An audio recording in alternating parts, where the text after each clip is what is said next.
Well, the war against Iran has begun to spiral out of control, it would seem, over the past few days. Of course, we saw President Trump announcing that talks with Iran have gone very well after, of course, a massive bombing campaign that was targeting their energy infrastructure. But then Iran responds and says that, no, there were no talks with Trump, and they claim that he retreated from the talks. But meanwhile, boots on the ground, thousands of Marines being deployed to the region. This seems to be spiraling out of control. Professor Xiang, on his Substack, his Predictive History Substack, wrote this: the U.S.-Iran endgame. We are but 3 weeks into this senseless and pointless war, and it seems certain now that the Americans will commit boots on the ground. The Pentagon is deploying an additional 5,000 troops to the Middle East, and Netanyahu has reappeared to say that the war must be won on the ground, not from the air. Trump has asked for $200 billion from Congress, signaling that he intends to fight a long war. Well, we're thrilled now to have here on the show Professor Jiang. He's the author of Predictive History on Substack. Welcome to Redacted. Great to have you here. Thanks so much, Clayton. I love your show. Well, it's our pleasure to have you here. So, those are your words just a few days ago on your Substack, as you describe it, this senseless war and committing U.S. boots on the ground. It seems that that part of the story is ramping up while we get this rhetoric from the Trump administration that talks have gone great. We're about to reopen the Strait of Hormuz. Nothing to see here. Don't worry about your energy prices. Where do things stand right now, in your estimation? Right. So Trump, these past 3 weeks have been over the place. Every single day, he comes up with a new narrative. But the reality on the ground is that this war is following an escalation ladder. And it seems that day by day, the escalation is getting worse and worse. So there's fear now that the Israelis will strike the power plants of Iran, which is targeting now the civilian infrastructure of Iran. Iran has stated that in public that if their power plants are attacked, then they will respond by targeting the energy infrastructure of the GCC and possibly the desalination plants as well. And so right now, the GCC, especially the UAE, they're facing an existential crisis. And the UAE has doubled down and said that they themselves want to remove the Iranian threat once and for all. And the Israelis are completely committed to the fight. So it seems like all the different actors want this to escalate. Now, you've become a bit of an internet celebrity because you have this ability to see things at a higher level than the rest of us. So while the rest of us are like, oh, he said this, maybe this is happening. And what about this? What do we think about this? You use game theory to understand it at a broader context, which I have found both comforting and terrifying at the same time.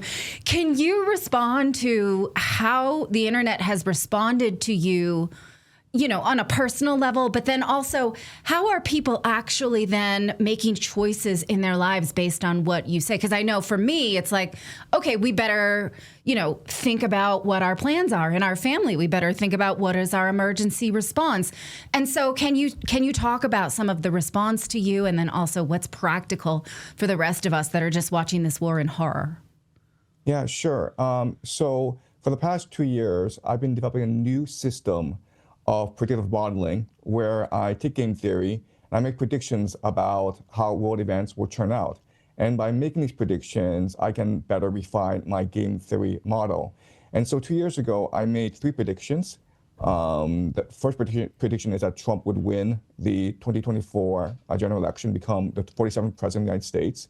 Second prediction is that he would initiate a war with Iran. And the third prediction is that the United States would lose this war, and ultimately this would reshape the global order. So I did this as a thought experiment. I'm just a high school teacher in China. I'm trying to get my students excited in learning. I'm trying to increase their critical thinking skills. And I myself am curious about how the world works. So I developed this model, and to my surprise, it's actually panned out. And so I've received a lot of attention online, and there are 2 types of attention. The first is that there seems to be a coordinated smear campaign against me, mainly by individuals who believe that I am may be attacking Israel or threatening the Zionist project. And so there have been quite a number ridiculous. of very influential media figures that have come out and attacked me. I won't name their names, but everyone knows who they are. And it seems coordinated because it's the same talking points where, they, try to emulate me or try to, satirize me by having a blackboard and then writing down some silly things and saying, hi, there you go. So they're trying to satirize my teaching style. And it all happened at once. So it seems coordinated to me. It's the same talking point where they think that I make up this stuff on the fly. Okay, so that is the smear campaign. But there's also an organic anger directed at me. I think a lot of it is fear about how this war will turn out, and anger at the fact that I'm sort of using a global tragedy, to make a name for myself. And I'm sympathetic towards these people. I mean, there are quite a few people who I deeply admire. People like David Icke. I've been following David Icke for a number of years, and he's been a deep inspiration to me. But he himself has criticized me for maybe being part of the deep state or being part of a conspiracy in order to push an agenda. Again, I'm just a random high school teacher in Beijing. I think a lot of it just comes from the confusion of how I was able to blow up so fast online. I myself am also confused by the attention I've been getting. When I first started this YouTube channel, it was mainly to try to build a online community where I can exchange my ideas with others. And my wife and I were really optimistic about the potential for the YouTube channel. We were really thinking like, maybe in 2 months' time, or 2 years' time, we would have 5,000 members. And that'd be it, 5,000 members. Now it's over 2 million. So it's, I'm just flabbergasted by the attention. And I know that a lot of people who've been working in the space for a number of years, trying to educate and enlighten the public, people like David Icke, but also people like Jay Dyer, they might be confused as to how this happened. I myself am confused as well. So I'm just trying to make sense of what's happening. But so it doesn't. To be clear, you're not part of the deep state. You're not part of some. I've seen some people being critical, saying that he's part of the Chinese Communist Party, and therefore he has an agenda. He's not being critical of China. He's being critical of Israel. What do you say to that? Okay, first of all, I've been very mute about China. And the reality is that I live and work in China. If I were to say anything offensive about China, then my school would get into a lot of trouble. And quite frankly, they might have to fire me. I have a family in China. I have 3 young kids. So I choose not to say anything offensive about China. Quite honestly, if I had nice things to say about China, I would say them because it would make me look good in China. And quite honestly, I could make quite a lot of money for myself if I became a fanboy of the Communist Party in China and parroted, Communist Party talking points around the world. So, but I don't want to do that because I don't want to be a propagandist. I want to be an educator. So I've chosen to remain silent about China. So I think like the criticism of me about being mute in my criticism of the Chinese Communist Party is correct, but it's just because I'm working in the reality that is China. Okay. Yeah. Well, thank you for that. And yeah, I wanted to thank you for Natali for bringing that up. And we wanted to address that kind of off the top because I know you've been getting hit really hard with certain people on social media. So thank you for that. Can we talk about your predictive model though? I want to get back to this war and what you're seeing play out here. I mean, forget like internet personalities, criticize. I want to talk about there's thousands of people being killed in a war that is reshaping the global world order right now. And if I may, I'd like to add this because we also are parents of 3. And when I watch your content, it seems very much not about what you want to happen because we also have 3 kids. This is not the world we want to leave them. You've said many times, I hope that I'm wrong. So I don't hear in your predictions a personal preference or a deep satisfaction of evil or anything. I mean, I feel kindred of the way we report news. We don't like this. We don't want it to be this way. But if you could tell us, give it to us straight how you see it, and we'll put aside how we feel about what we want to happen. Yeah, so thank you so much for that, Natali. So when my predictions turn out correct, on February 28th, the Americans and Israelis attacked Tehran and this launched the war that we are in now. I couldn't sleep for 2 weeks. My prediction had panned out, but I was angry, I was frustrated, I was anxious because, as you point out, I have 3 kids and I want a better future for them. But as a parent, I also have a responsibility to be truthful to them and to work hard to build a better future. So my hope is that if this predictive model is correct and people start to adopt this predictive model, then that gives us more agency over human events. And this allows our children to build a better world. And that's what drives me, my love for my children, my desire to bequest to them a better world that they have agency over. So, we have 8 billion people in this world, and most people don't know what's going on. And they choose to put their head in the sand. And what I'm trying to do with my YouTube channel is trying to say to people that you do matter, and your choices will affect the outcome of the world. And so we need to educate ourselves. We need to focus on what we can do. And just by doing these 2 simple things, we can change the world for the better. So that's what motivates me. So as for my predictive model, I use 3 mechanisms, okay? So the first is game theory. And the idea of game theory is I assume that you have these different players in the world. So United States, Israel, Iran, Saudi Arabia, UAE, and they have different interests and they have different strengths. And they are going to look for an optimal strategy in order to advance their interests. So as we know, a lot of what's happening in the Middle East is driven by Israel's desire to achieve the Greater Israel Project. Right now, Israel is being dominated by religious fanatics who believe that it is their God-given right to control all the land from the Nile to the Euphrates. And that's why we're seeing this war in the Middle East. And because of Israel's aggression, Iran has to respond a certain way. The United States is drawn into this war, and the United States is drawn in, and the United States has to respond in a certain way. So that's game theory. The problem with game theory is often you're not allowed information, or you don't have the access to information of the key players. You don't know how they're thinking. You just make assumptions. So you need other mechanisms in order to validate your theory. And these 2 other mechanisms are historical patterns and eschatology. Okay, historical patterns just means can we think about previous wars and compare contrast how this war will play out based on previous wars. And so what I've done is I've looked at the Vietnam War. I've looked at the Peloponnesian War, where Athens invaded Sicily. I've looked at the Nazi Germany invasion of Russia. And by looking at these wars, I'm able to figure out how this war might progress. And the third mechanism is eschatology, which is to say that the people involved, whether it's Iranians or the Israelis or the Americans, these are very religious people who believe that they're doing this for God.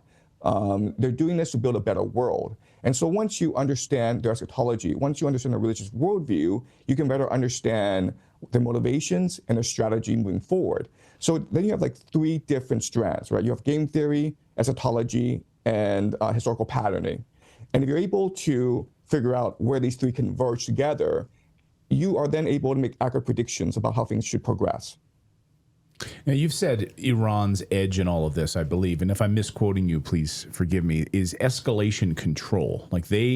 So you're talking about the escalation ladder. Maybe you can lay that out, because I think it's when people see that ladder, the escalation war ladder, we've seen it all before. We've seen it play out in Iraq. We've seen it play out in Afghanistan.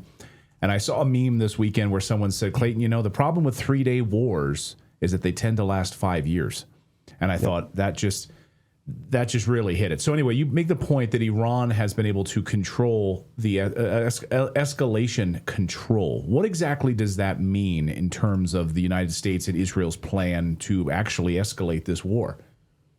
Right. So the escalation ladder is just the idea that once you start a fight, it develops its own momentum, its own logic. You can't really stop it. So no two guys go into an argument thinking that they'll actually exchange punches. But what happens is they argue, then they get emotional, they push each other, then they hit each other, pull a knife, then they pull a gun, okay? So this is the idea of escalation ladder.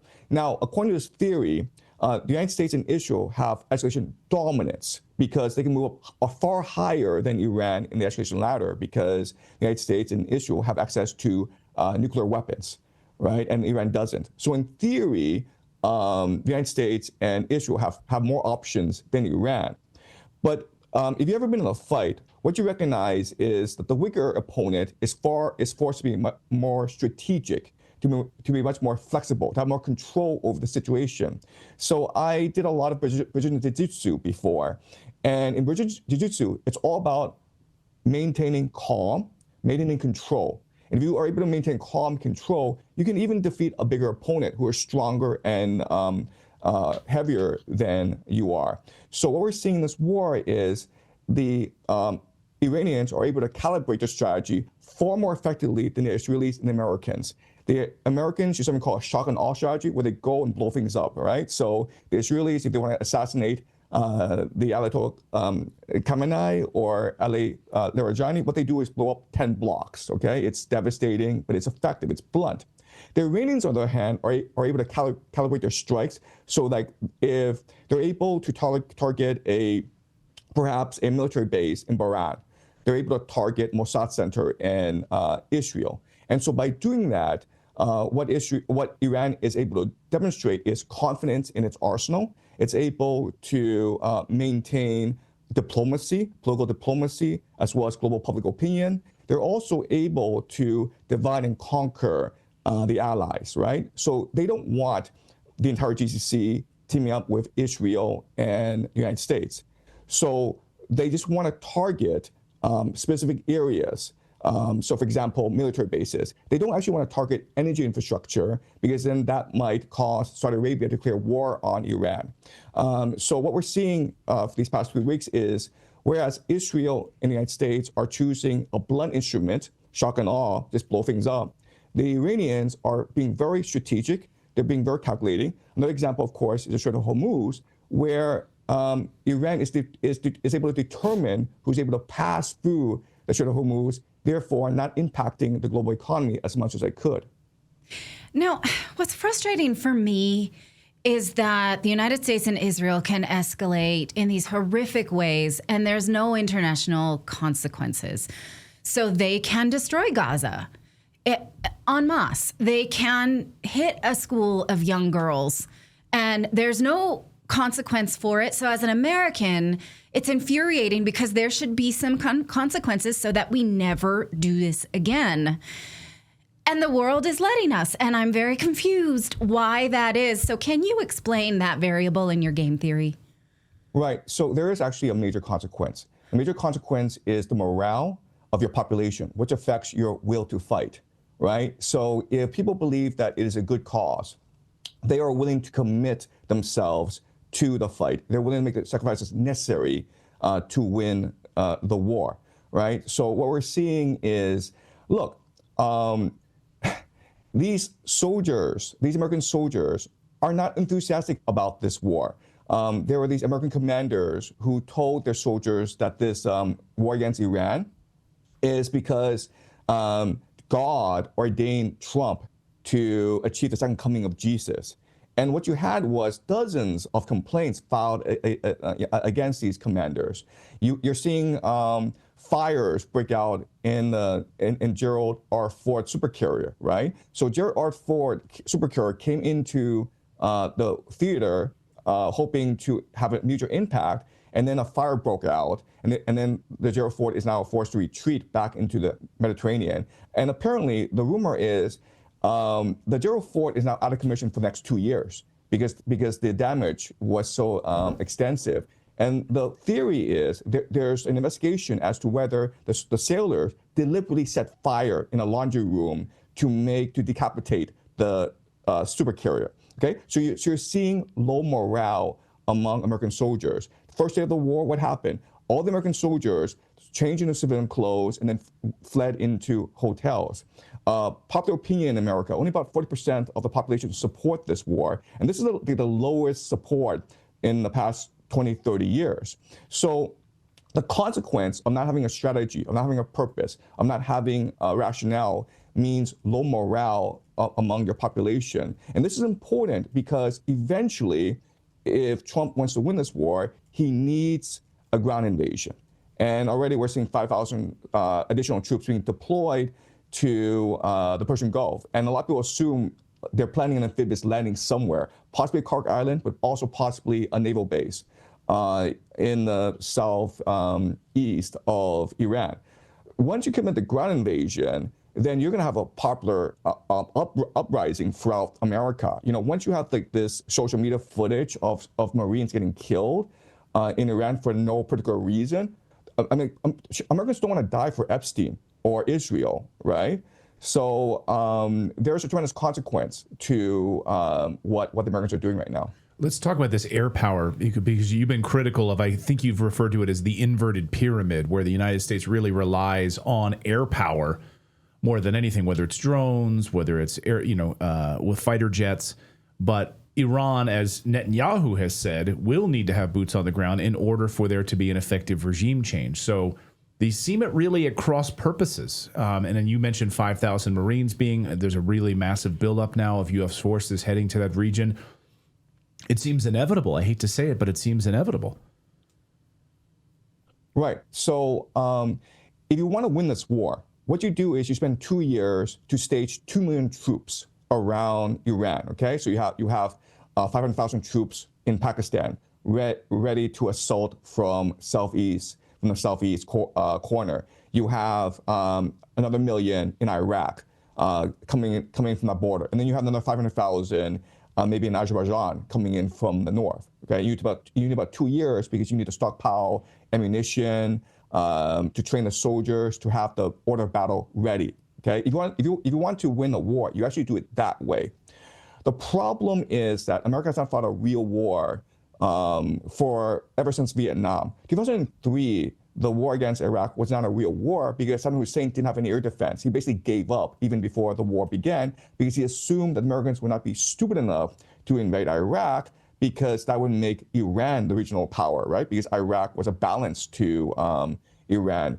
So Saddam Hussein miscalculated. So the problem with the American military machine is that it's run by the military-industrial complex. And this is something that Eisenhower warned about in his farewell speech, right, where he said that there's now this massive military bureaucracy that is independent of oversight, that does not factor in the best interests of the nation, that doesn't really care about popular opinion. And all they're interested in is creating as many advanced weapon systems as possible in order to basically steal from the American taxpayer. And then starting these wars for no particular reason. Julian Assange said it best, where the point of the war on terror is not to have successful wars, but to have never-ending wars where the military-industrial complex can steal as much as it wants from the American taxpayer. And so what we're seeing in Iran is the failure of the military-industrial complex to prepare for a modern war where your opponent is willing to fight back asymmetrically, right? So we see these air defense systems, the Patriot system, the THAAD system, they don't really work. Even Israel's vaunted Iron Dome system, King David, they don't work either. The Iranians now are now able to strike at will against Tel Aviv. So air defense doesn't really work. Then you have these super carriers, Abraham Lincoln, Gerald Ford. Gerald Ford cost $13 billion. And when they came into theater, they recognized that, wow, we could be hit by drones and missiles, so they ran away. They're not actually in this war. I mean, they're just flexing.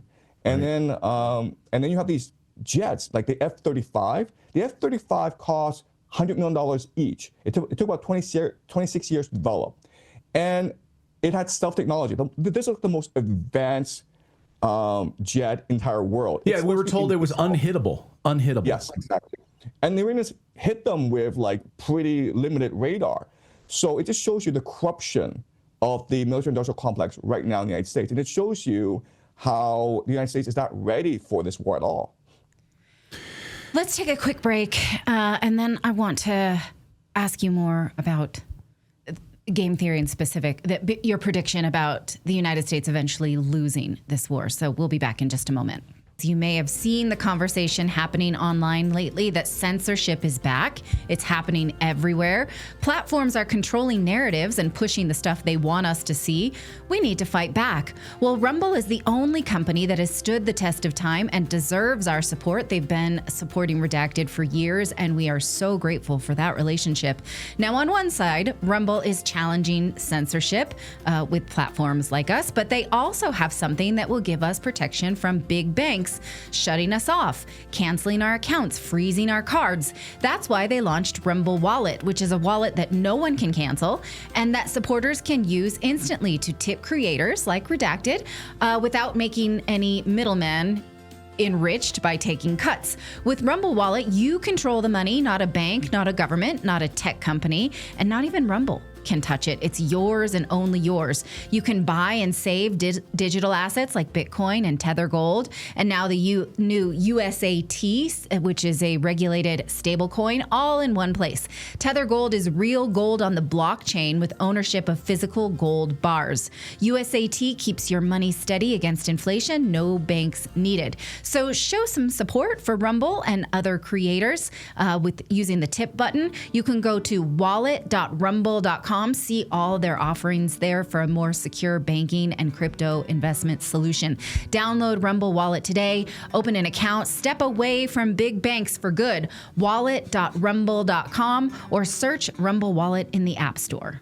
Okay, we're back with Professor Jiang. He's the author of Predictive History on Substack and a YouTuber with 2 million subscribers in a short order because of his ability to recall public events before they happen.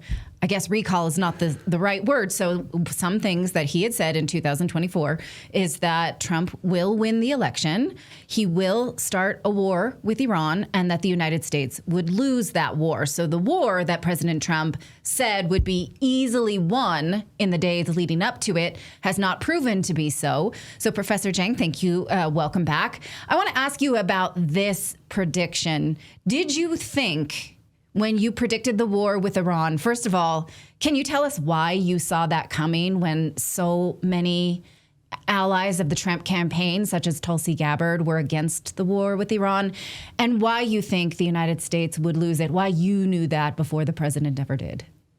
Right. So the key piece of evidence is 20 years ago, about 2002, the American military, the Pentagon, ran a war game called the Millennium Challenge, And the idea is to look at how America could defeat Iran in a war. And so what they did was they asked this admiral to fight on the side of Iranians, and asked this admiral to figure out a strategy that could defeat the invincible American empire. And so in the first iteration, what the admiral did was he used drone swarms, okay? So these are cheap, drones that attack all at once, and it overwhelms the defense systems of the carriers and the destroyers. And in this iteration, the Iranians won. And so they ran this multiple times until finally what happened was the Pentagon basically restricted the strategy of the Iranians. Basically say, you can't use drones, you can't fight back, you can't cheat, you can't fight asymmetrically. And then in that iteration, in the final iteration, the Pentagon won, okay? So this shows you two things. The first thing is that the Pentagon is not ready to fight a war asymmetrically. It doesn't have the creativity, it doesn't have the resilience, it doesn't have the flexibility. The second thing is the Pentagon has become this bureaucracy where it doesn't really want bad news. It doesn't want to admit its limitations. And so it's going to shape reality in a way that conforms to its expectations. And so that's one piece of evidence. Another piece of evidence is Operation Prosperity Guardian, where the Houthis, in response to the genocide in Gaza, was disrupting Red Sea shipping. And so the Americans sent this massive naval armada to stop the Houthis, right? I'm sure you've seen this video footage of this massive armada. And it didn't do anything. Yeah. They kept on hitting the Houthis. The Houthis hid in their mountains, and the Houthis refused to surrender. And the Americans didn't know what to do because they're so used to being able to scare their opponents, to bribe them, to intimidate them, to co-opt them, to assassinate them. And the Houthis were, refused to surrender. They were not afraid to die, and they could not be blackmailed. And so what happened was the Americans were forced to retreat. Now, I saw a YouTube video where these different admirals got together and discussed Operation Prosperity Guardian. And basically, to put it in very simply, what they said was, we lost against the Houthis, we made a lot of mistakes, but we don't know how to beat them. But if you ask us to do it again, we'll use the same strategy because we don't know what else to do. Right. Okay, that's basically the Pentagon. And so we're seeing this play out right now in Iran, where these strategies don't really work. These past 3 weeks have shown shock and awe doesn't really work, but they don't know what else to do, so they keep on doing it. And now what they're doing is they're thinking about sending the Marines in for an amphibious landing because that's just what you do, even though every military analyst you talk to will tell you that this is a suicide mission.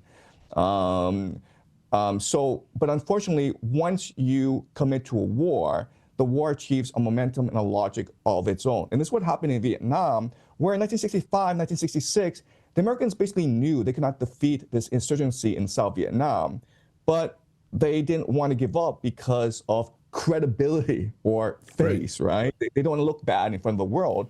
And so we're seeing a similar situation where if the Americans were to retreat, the entire world would just laugh at Trump. I mean, the entire world would no longer see America as a empire, as invincible.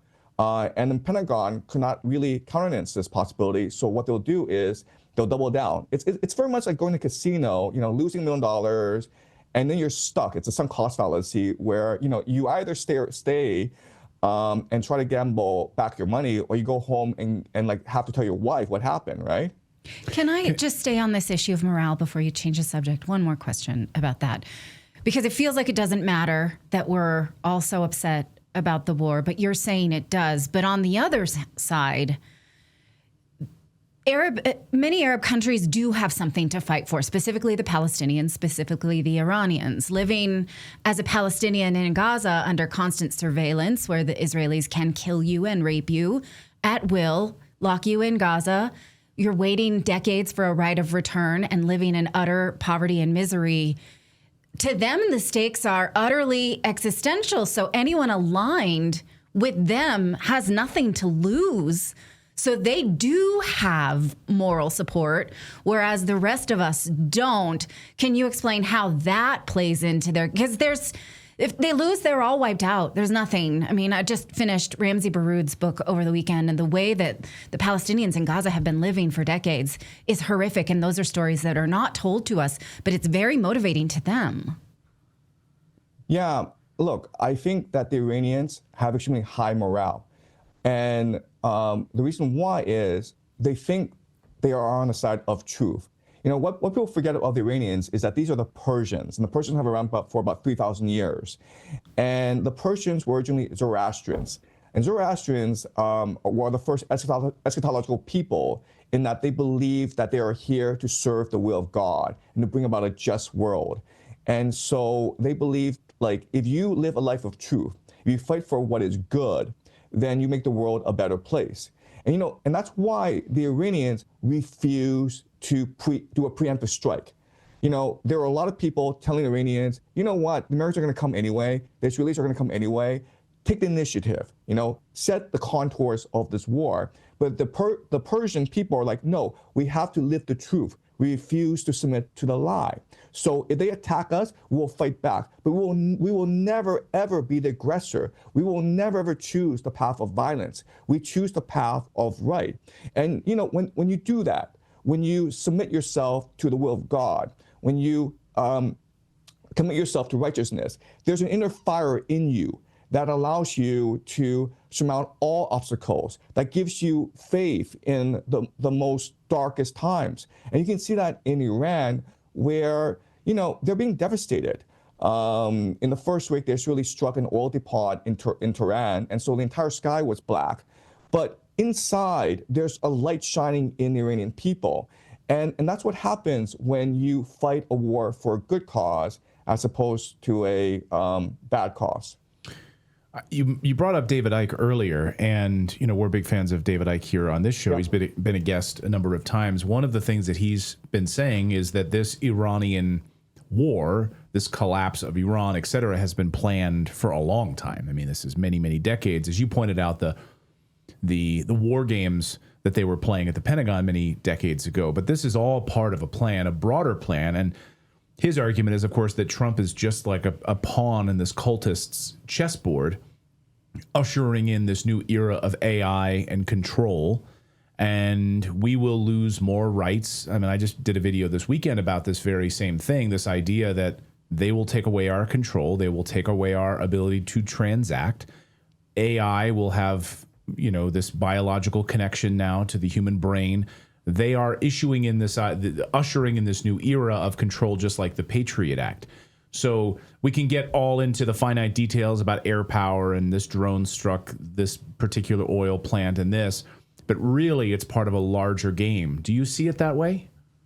Yeah, I mean, I completely agree with David Icke's assessment. I think this is the future we're heading towards. My main issue with David Icke is that he thinks this is all deliberate, this is all scripted, this is all planned. And it's true that certain people have planned this out. These are occultists. These are people who have been studying Kabbalah and meditating on the state of the world for many, many decades. And they have foreseen these events turn out.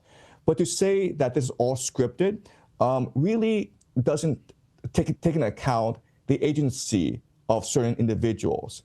So to say like this will ultimately lead to a certain series of events, I agree with. I think this will lead to digital currency. I think this will lead to an AI surveillance control grid. I think this will lead to a collapse of the global economy. I think this will lead to a reset. I think this will lead to the Greater Israel Project.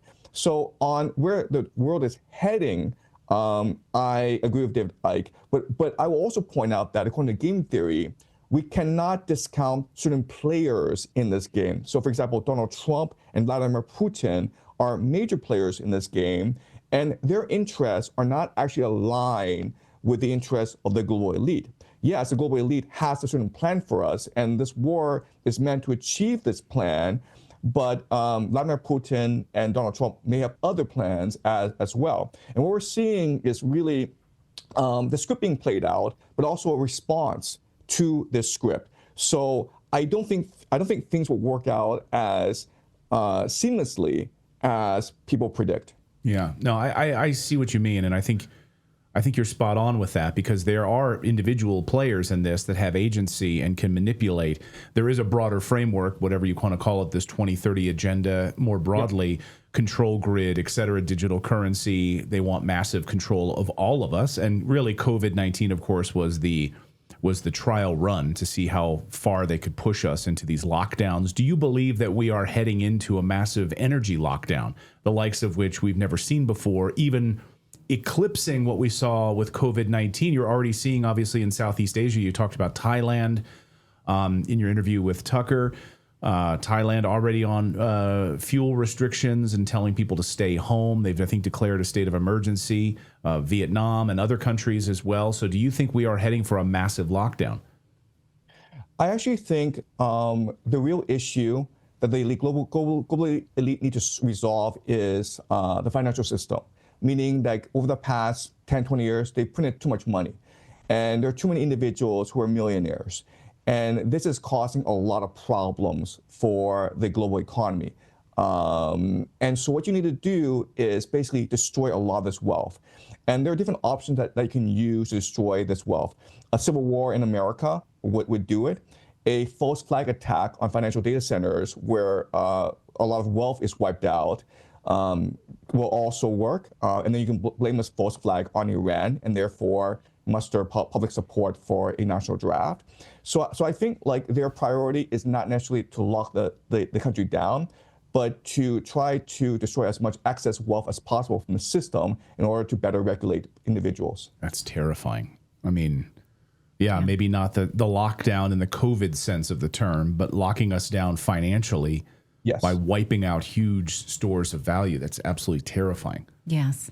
I do want to talk about these dark forces a little bit more, because the Epstein class is clearly a real thing. And How much of the Epstein class do you think is just that they're satanic perverts doing things for their own satisfaction, and that it does promote a war? Is it a chess piece to move around? I have you as someone who eats babies, therefore you must give me the war that I wanted. What do you think of that? Because you talk a lot about the Epstein class. Was it real in the way that most of us see now from the public documents? What have we not seen? And how is it operating still? Because it clearly didn't die with Epstein. Yeah, so the Epstein class, I think people focus on the wrong thing, which is they focus on Pizzagate, right? They focus on the idea that Epstein was talking about like beef jerky, pizza, and grape soda. And that's what captivates the people's imagination. But I think that's not really the point, okay? And what I mean by that is we think that, Jeffrey Epstein was running a blackmail operation and using Epstein Island in order to gather compromising material on powerful individuals like Bill Clinton and Bill Gates. I think Epstein Island was just a weekend getaway. It's just what he did for fun. If you actually look at the Epstein files and you track what he was doing, well, he was basically an operative for the global elite and trying to manufacture geopolitical events in a certain way that most benefited the global elite, right? So he was involved in the great financial crisis of 2008. He was probably involved in 9/11, even though we don't have the emails that confirm this. But a lot of, if you just connect the dots, it suggests that he was in certain way involved in 9/11. He was a neighbor to Howard Lutnick in Manhattan, right? So, and they were neighbors, and their numbers were 9 and 11. So is this all coincidence? I don't know. But so what I will say is this: if you just look at the Epstein files and you try to reconstruct how he was making his money and what his real job was, well, he was mainly engaged in arms trafficking, money laundering, and geopolitical manipulation, and so he was basically an operative. And the money was just something that he did. It was not a concern. Think about this where Bill Gates and Reid Hoffman, these are billionaires, when they were asked, why do you associate with Epstein? And their response was, well, we wanted money from him, right? So these are billionaires trying to beg Epstein for money. So something's wrong with our current conception of the world. And so what I will say is there is a transnational elite that is above the nation state that is able to manipulate the nation state. And this transnational elite is able to manipulate geopolitical events in a certain way that maximizes their benefit, okay? And we can speculate as to who this transnational elite are. But I would say that they are an alliance between three forces, okay? These three forces are transnational capital, City of London, Wall Street, secret societies, Jesuits, Chabad Lubavitch, Sabbatean Frankists, Freemasons, Rosicrucians. And then you have these elite families called the 13 families that apparently control the world, okay? So I would say Epstein was one of these people from an elite family. And if you look at his emails, what he will say is there were three major Jewish families in Europe. They were the Rothschilds, the Epsteins, and the Gutmans. And he told Peter Thiel, I represent the Rothschilds. And what he's really saying is, I represent a collection of transnational capital that is able to influence geopolitical events. So I think that is what the Epstein class is. The Epstein class are parasites on the nation state, and they manipulate geopolitical events in a certain way that most benefits them.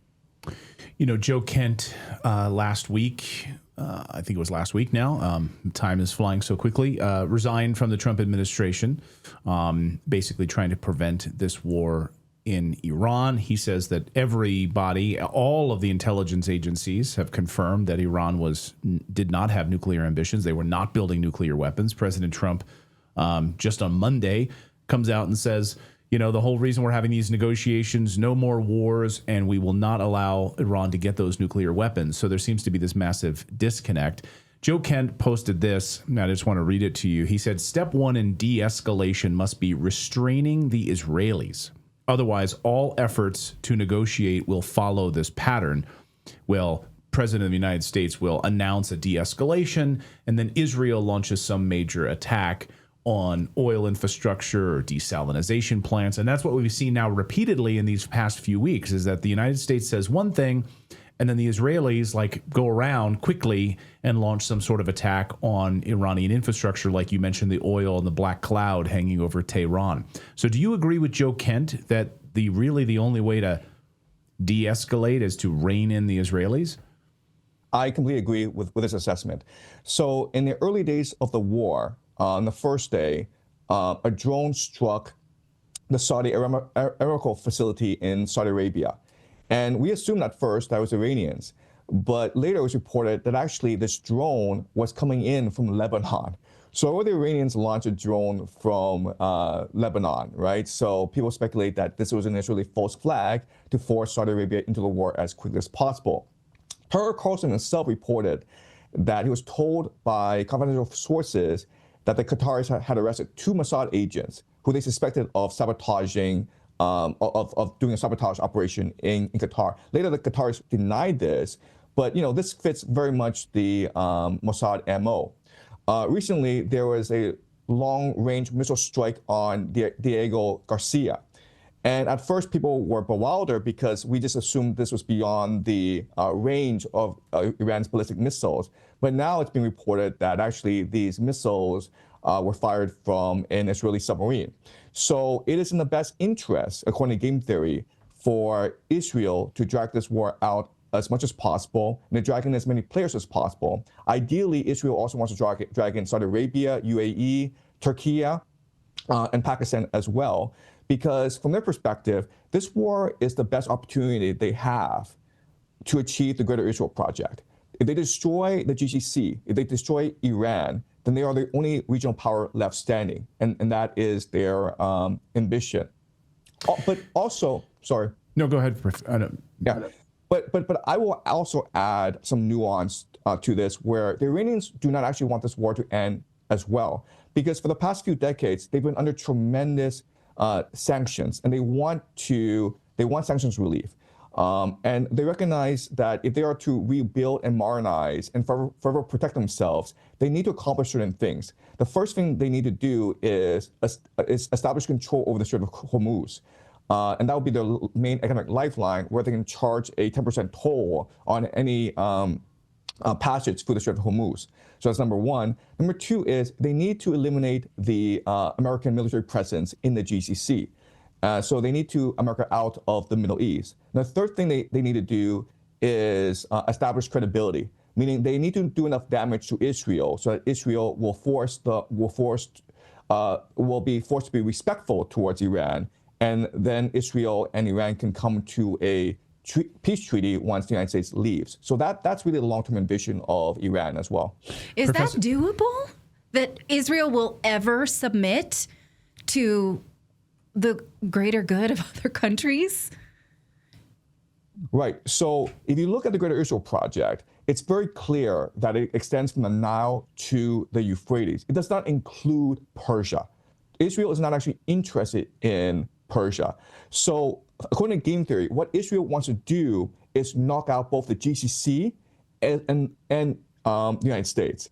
So people don't really understand this, where people think that Israel's main objective is to knock out Iran. No, actually, Israel sees America as the main threat. There's a video, a viral video of Netanyahu, and a journalist asked him, "What book are you reading right now, Mr. Netanyahu?" Netanyahu responds, "I'm reading a book called Rome versus the Jews by Barry Strauss. And the book is about these 3 wars fought between the Romans and the Jews in the 1st century. And these were like brutal wars that wiped out most of the Jewish population in Europe at that time." And so the journalist then asked Netanyahu, "Why are you reading this book?" And Netanyahu's response was, "Well, it didn't work out great for us the first time." Okay, so this is how the Israelis think. They understand like their main competitor in the Middle East is actually not Iran, but actually the United States. So this war is meant to actually destroy the American military presence in the Middle East. Sit on that for, Yeah, it's very much like Game of Thrones. I keep mentioning there's this Littlefinger character who is befriending these leaders and then leading them and advising them into their own self-destruction. If you know Game of Thrones, that would make sense. And so I guess my question is, and it's not, the people of Israel, it's the leaders of Israel who want this. These are, in my estimation, the bad guys. Is there any scenario in your game theory where the bad guys are punished and stop it? I know that's simplistic, but it's like what I pray for. Look, there's a lot of agency, and Donald Trump could have a come to Jesus moment, and he strikes a deal with the Iranians, and he restricts the Israelis, right? So Donald Trump says, for the greater good, I'm going to strike a deal with the GCC and Iran, and we're going to limit Israel.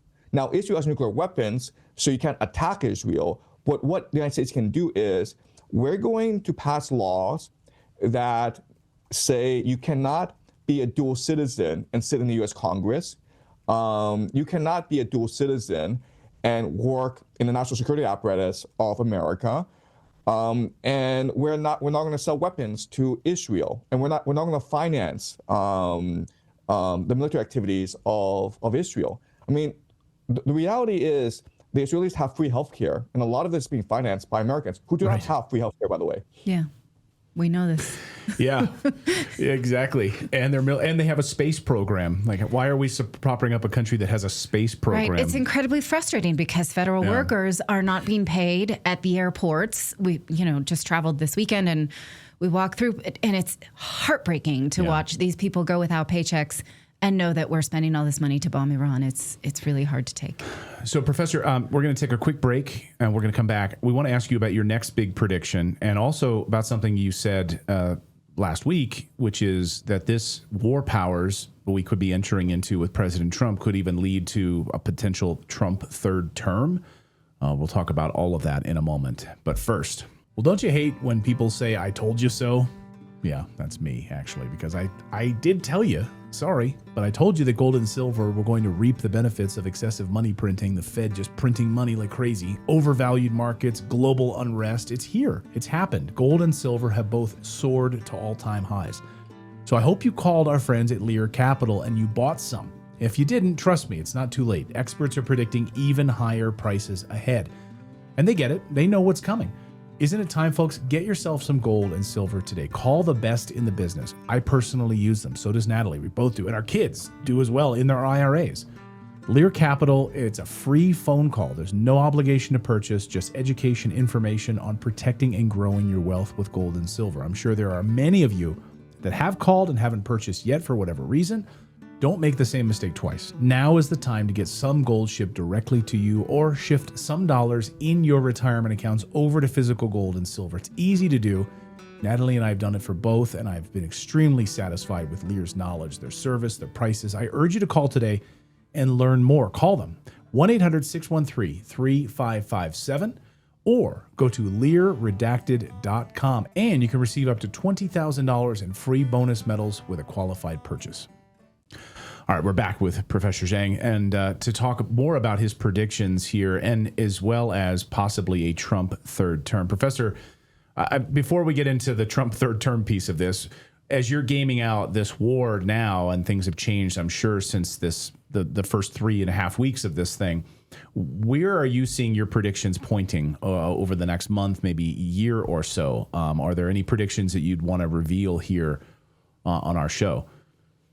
Yeah, so I will say that I think this war is heading in the direction of another Vietnam, meaning that in 1965, the Americans sent in about 3,000 Marines in an expeditionary unit to control Da Nang Air Base. And this was a limited operation with a limited military objective. And then like 4 or 5 years later, you have 500,000 troops in Vietnam. And so we can see a similar situation play out in Iran, where the Americans deployed the Marines in a limited operation, possibly to secure a coastline, possibly to take Kharg Island. We don't know yet. But then this will lead to escalation because of some cost fallacy and mission creep, where the military set up so that it wants to win a war. And once it gets in a fight, it's not going to stop until it wins the war. And that's what happened in Vietnam. So once these troops are sent, no matter what happens, whether or not they are successful in the first strike or not successful, the Pentagon wants to finish the job, basically. And there'll be a lot of pressure from the military on Donald Trump to institute a national draft. And so I think he will have no choice in the matter, but institute a national draft. In which case you will have riots throughout America. And they have a plan for that, right? They want to deploy the National Guard across all major American cities by as early as April. And once that is in place, once the National Guard is in place, then Trump can declare the Emergency Powers Act, right? And then he will get his third term, and as well as bypass the midterm elections in November. So a third term without an election, sort of like Zelensky.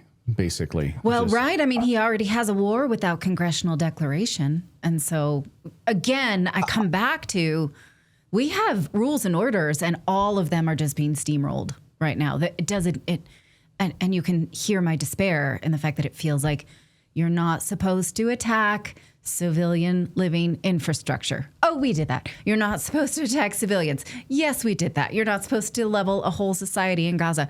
Yeah, we did that too. You're not supposed to have a war without congressional approval. You're not, I don't know what to do here, right? The fact that the rules don't matter, and yet you can still see what's being played out in a game when there's no rules. Right. So I think it's very worrying that this war was started in a way that was not the way the war started in 2003. So in 2003, the Bush administration spent months rallying public support. They won congressional approval. They spoke before the United Nations and provided specious evidence of weapons of mass destruction, but they provided evidence nonetheless. Okay, so the American government in 2003 made tremendous efforts to win over the American public, to seek congressional approval, and to also win public opinion, okay, to speak before the United Nations. None of this is true today. The Trump administration went in, and even today, they have not provided actually a reason why they made the first strike. Trump has said that, well, it was because he was misled by his advisor, Steve Witkoff, Jared Kushner, Peter Hesef. And then Marco Rubio has said that, well, it's because the Israelis were going to attack first, and then the Iranians were going to respond by attacking us, and so we have to preempt the Israelis. Well, I mean, I normally wouldn't want to point out The Economist magazine, Professor. I'm not a fan of that liberal rag normally, but at the airport, just reading the front cover, I think the headline, the front cover of The Economist magazine this past week is "A War with No Plan."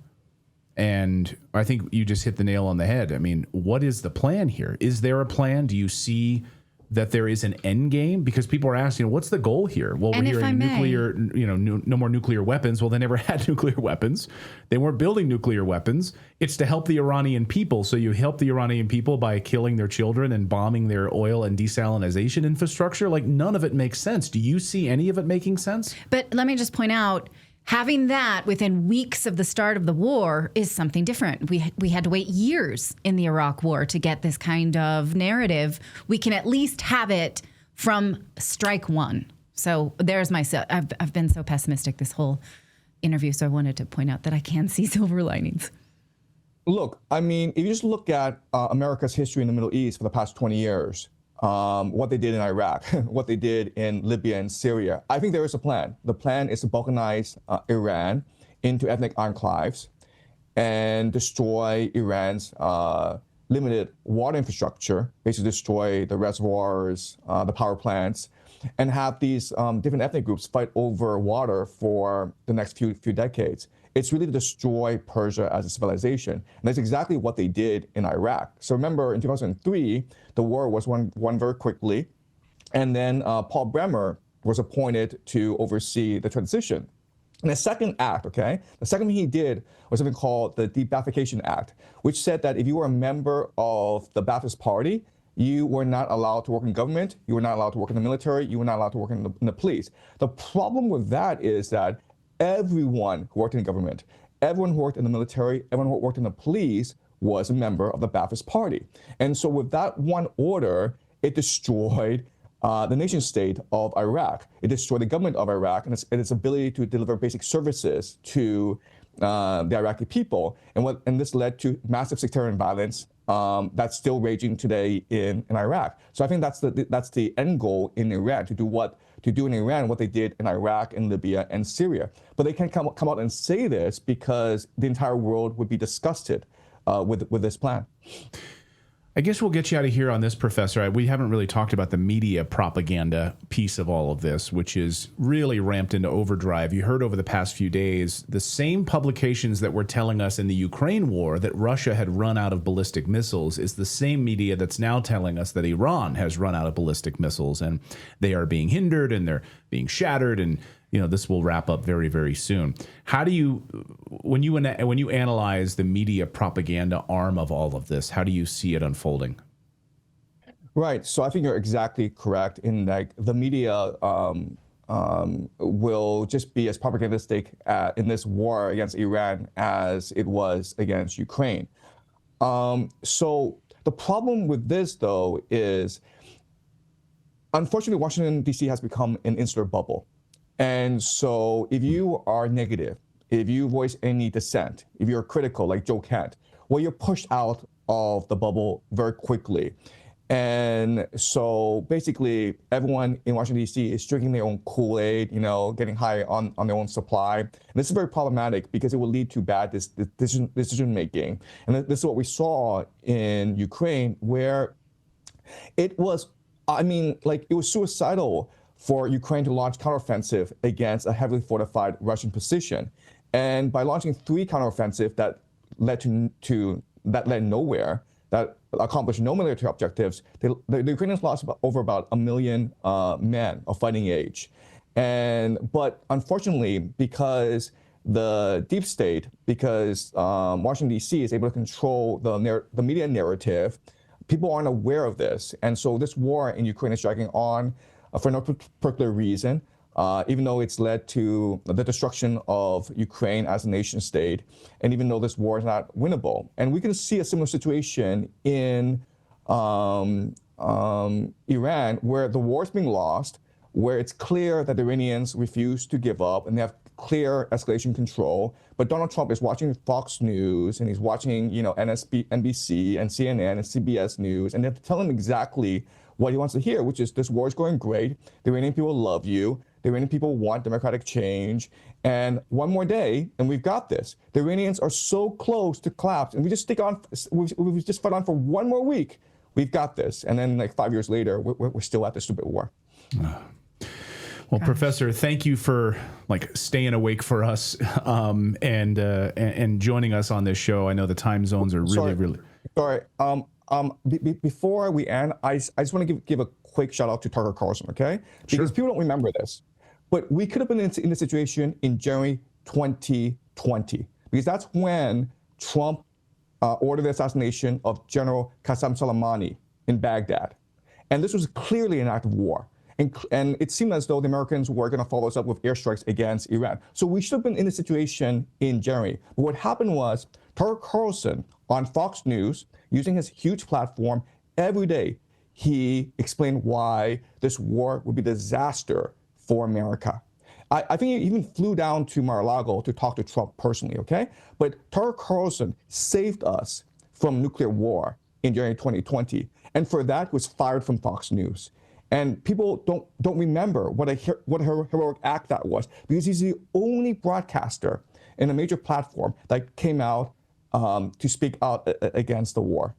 At great personal risk. Yes, he continues to do that at great personal risk. So yes. And then speaking out against the Ukraine war and the United States involvement in that, that's why, that's why he got fired from Fox News.